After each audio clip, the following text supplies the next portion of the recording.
So please, get on your feet, give an Ideas from the Heart welcome, and a super bam to Mr. Jason Louie.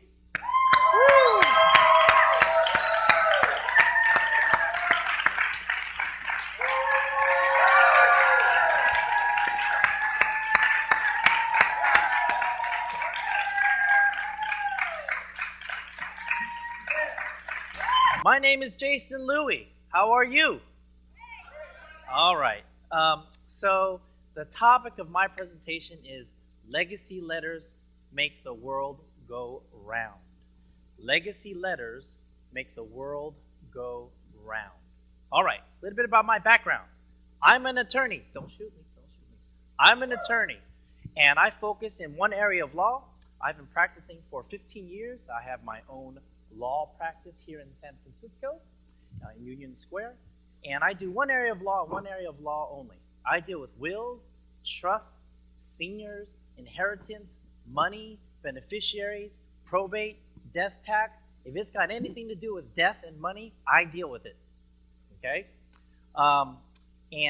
Before we begin, I have to put out a disclaimer because I am a lawyer. Nothing I say here is legal advice. This is a classroom setting. Please don't, this is not legal advice. All right. Let me start off by asking a question. By a show of hands, how many people generally buy into the concept that the American dream is to come here and have a better life for you and your future generations? How many people believe that? Okay, thank you very much. Well, given my unique vantage point, since I'm the death lawyer, as I see generations move from one generation to the next, I don't quite see that happening. The second generation is not living better than the first generation, or the third generation is not living better than the second generation necessarily. And I have a unique vantage point on that because I'm the death lawyer, and I deal with death and seniors in life all the time. And to illustrate this, I have a story. Can I tell you a story? Somebody say, tell me a story. All right, this is the story of Mr. Lee. Mr. Lee was a man living in China. He had a wife and 5 kids. Okay, stay with me now. He says, darling, I'm going to go to America to start a better life. So he enters into a false marriage, pays an American woman for immigration status, marries this American woman, immigrates here under false pretenses.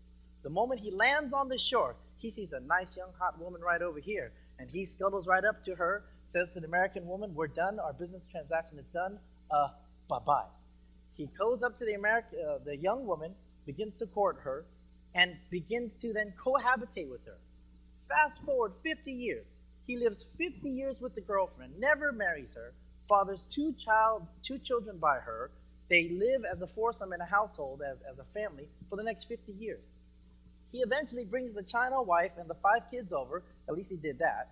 He brings them over and puts them up in a separate household, which he pays for. He never divorces the American wife that he entered into the fake marriage with, okay? Over the 50 years, how he made his money, he opened a butcher shop on Fillmore Street in San Francisco. That's a cash business. He takes the cash, parlays it into a $24 million real estate empire. Dies! No will. The law in California says if you die with no will, all your money goes to your wife. Who's the wife? Don't know. It's either one of the 3. Everyone lawyers up. We litigate for 6 years. I have a big meeting in my conference room.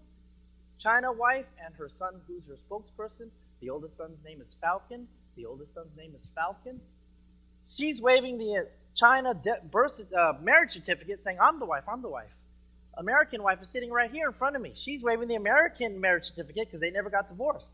The girlfriend of 50 years, who cooked and cleaned for him for 50 years, actually waves a picture of them at a Buddhist marriage ceremony in Seoul, Korea in 2008 when they were on vacation. So they're all screaming at me in a foreign language saying, I'm the wife. Long story short, after 6 years of litigation, we settled 1/3 apiece, so $8 million a family. Okay? Here's the rub. Falcon, the oldest son of the first wife, comes to my office. I say, hello, Falcon. I'm glad we're done with this case. Here's your check, $8 million. He looks right at me, and he's got these eyes, and they're empty. They're hollow. He looks right through me, and I can see by his eyes, I can tell, there's a huge gaping hole in his heart. Because you know what? Falcon doesn't give a damn about the $8 million. He doesn't care if it's $800 million. He wanted a piece of his daddy. He wanted to know why daddy slept at the other lady's house only 2 miles down Gary Boulevard in San Francisco and raised those 2 kids like they were his and lived with a girlfriend. Why did he never, in the 50 years of living in San Francisco, come to Mama's house, the China wife's house, where he and his 4 siblings lived? Why didn't Daddy ever care about us? Did Daddy ever even care about my mom? Did Daddy even care about me? Why did he treat them better than me? He never even married their mama. My mama was his first wife. Falcon had a lot of unanswered questions, a lot of whys. And so what I see here is I see Americans working really hard. They come to this country, they accumulate all this wealth, and then they die and they give the wealth away to the kids, thinking that that's a legacy. That ain't no legacy. I can tell you right now, because I'm the guy who sees it every day. When those kids get that check, they say, what the hell is this? I don't care if it's $800 million.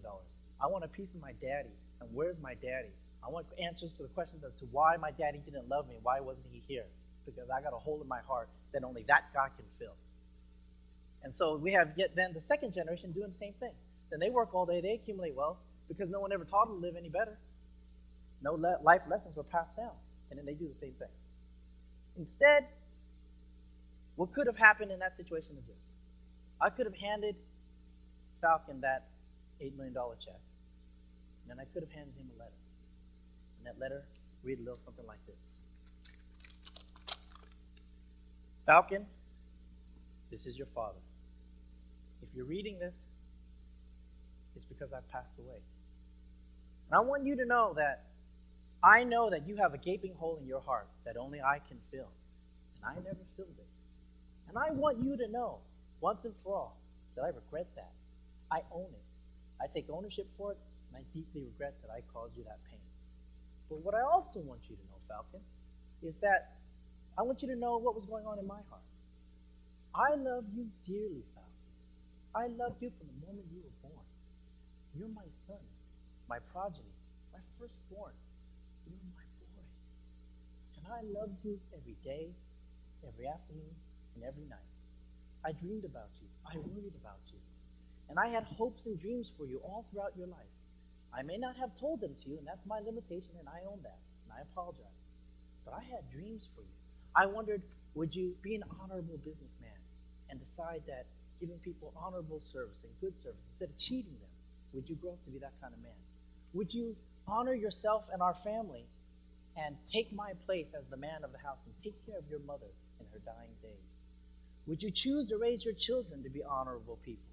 Would you lead a life of no regrets and follow all your dreams and your risks? I had all these hopes and dreams for you. And so I want you to know this now, Falcon. I love you.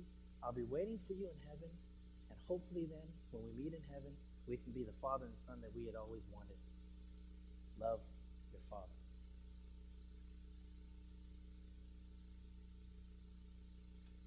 You know, in my practice, I have seniors come into my office all the time. They rush into my office right before they pass away. They're getting close to the end of their life. They come in for a will and so forth. And as I take the notes down on their case so I can give their millions away, they always give me unsolicited advice. They say to me, hey, Jason. Excuse me. They never say to me, hey, Jason, make sure you work more. Make sure you ignore your kids more. Make sure you spend less time with the people you love. Make sure you accumulate more wealth. They never say that. And it's all unsolicited. They always say, Jason, make sure you love your kids more. Make sure you spend time with them. Make sure you spend time with the people you love. Because they know on their dying day that you cannot take it with you. You cannot take your mansion with you. You cannot take your Ferrari with you. But what you can take is the memories right here. The memories that you have of your time here with the people you love. The experiences that you have. The deeper connection that you have. The dreams that you follow. Maybe they failed, but at least you tried. And you have those memories, and you can take that with you to heaven. And they know that. They know that that's the only thing you can take. So they advise me, because they have a life of regrets. They advise me to live a deeper life. And they're trying to, at the end of their life, tell as many people as they possibly can in the last few years that they live. They recommend to people Don't do what I did. Don't do what I did. Live a better life than I did. You know, they want to achieve the American dream of the second generation having a more fulfilled and happier life than the first generation. And they know that it ain't got nothing to do with money. It's like that song, Price Tag. It's not about the money, money, money. All right. So the answer to that question, of course, is a legacy letter. Like the Mr. Lee example, if an individual such as yourselves would take the time to write down on a piece of paper what they know to be true. On your dying day, what is really true? What is forever? Not here for today, not here for tomorrow. What is forever? What is real? What is your life's best practices? What is your life's truisms? What are the 10 commandments of your life that you've learned? That's what you put in a legacy letter, and you write it to someone you love. Okay? Now, the topic of my presentation is legacy letters make the world go round. I've told you what a legacy letter is. I haven't told you how they make the world go round. Would you like me to answer that question? Somebody say, answer that question. You know, I've been to a lot of funerals because of my profession. I go to funerals all the time, more than you want to know. And the same thing happens at the funeral. The casket is up top. There's a lot of people assembled. We're all quietly reflecting on our lives. We think about the person who passed away, what a tragic situation. And then we begin to reflect on our lives. And we sit there, quiet contemplation, and we say, boy, you know, this could happen to me. And boy, if this were happening to me tomorrow, I guess I probably should live my life a different way. I'm going to probably make some choices a little bit differently going forward. I think I want to live a deeper, more connected life. I want to take more risks, follow more dreams. Who cares about the money? You can't take it with you. Look at the guy up there. And so tomorrow when I leave this funeral, and tomorrow when I start my next day, I'm going to turn a new leaf, and I'm going to start a new life. Make decisions a different way. But few people really ever do that, don't they? Few people go back to work on Monday or start their next week with a new outlook on life and a new attitude and a new mantra and a new set of commandments and philosophies in which they make decisions according to. Few people do that. You know, in my profession, we have a saying. The saying is, people don't plan to fail, they fail to plan. And so, if you were to take pen to paper, write out your legacy letter, the act of writing is the act of thinking. You can't write about something unless you're thinking about it. And if you think about it and write down all your legacy messages, all your life's best practices, and you write it down in a piece of paper contained in the four corners, in the law we call it the four corners of the document, you have there your philosophy on life. You have it right there. And if you can sit there, write it, think it, that means you can act it right then and there. So you don't have to write it down and stick it in the safe deposit box and hope little Johnny or little Falcon gets it when you die. You can sit there, have it right now, act on it today. You can give it to little Johnny, little Falcon today. You can live a more fulfilled life today according to your own mantra. You can have little Falcon, little Johnny live a better life today. Heck, the two of you will probably have a deeper connection with one another because you're talking about something deeper. And then you know what's going to happen? Little Johnny, little Falcon, they're going to be inspired. They're going to say, you know, I like this idea. They're going to write down their legacy letter to the people that they love. And they're going to give it to their loved ones when? Today. And then it's going to cause a ripple effect. You see how that works? You know, the reason why I'm so pissed off about this is because in the law, I see people operating according to the lowest common denominator. You know what I mean by that? That's where all the lawyer jokes come from, right? Because all we do is we try to achieve the lowest standard in life, right? Just enough to get by. And in other words, we're pros at being jerks. That's what we are. And I see it play out every day in the legal system. But you know, we all have our best days, right? We all have our authentic selves, our best selves. And if you write down your life's philosophies on a piece of paper, that's you on your best day.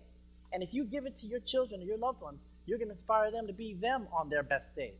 And if they give it to someone else, because they write a legacy letter, then they're inspiring someone else to be according to their best day. So now we're not all operating as a community according to the lowest common denominator. We're all acting as a community according to the highest common denominator.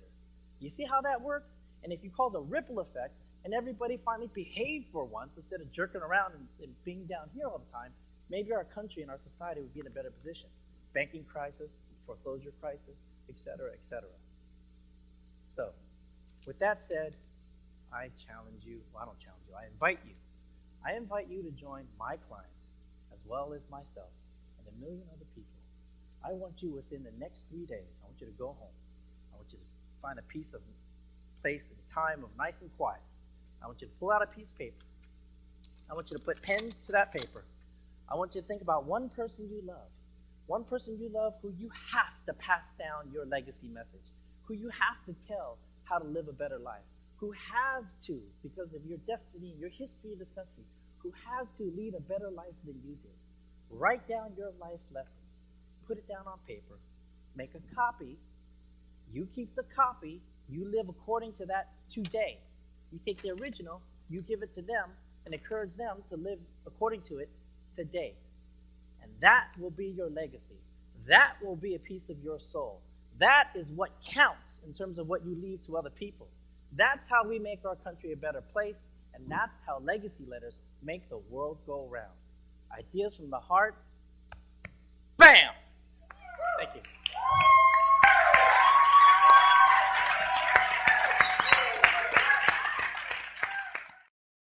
My name is Jason Louie.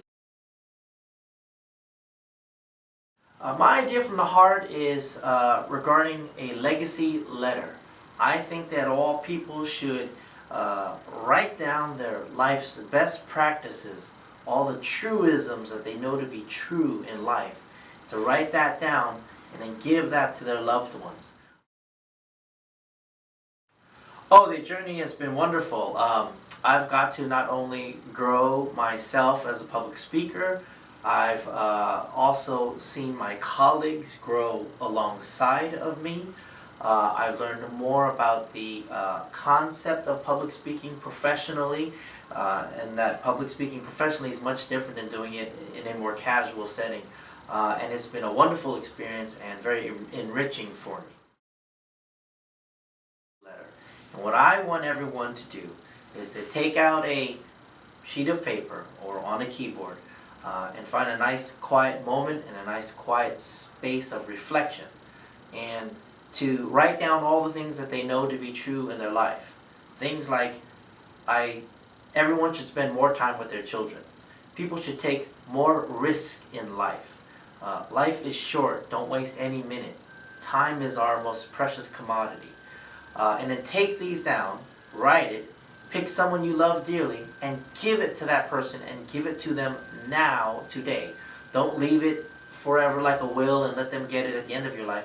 Give it to them today. And in turn, they may be inspired, and they may give a letter that they write to someone else today, and then the letters go around and around, and everyone begins to live their best life today. And that's what I want everyone to do. Ideas from the heart, unleash your heroic voice.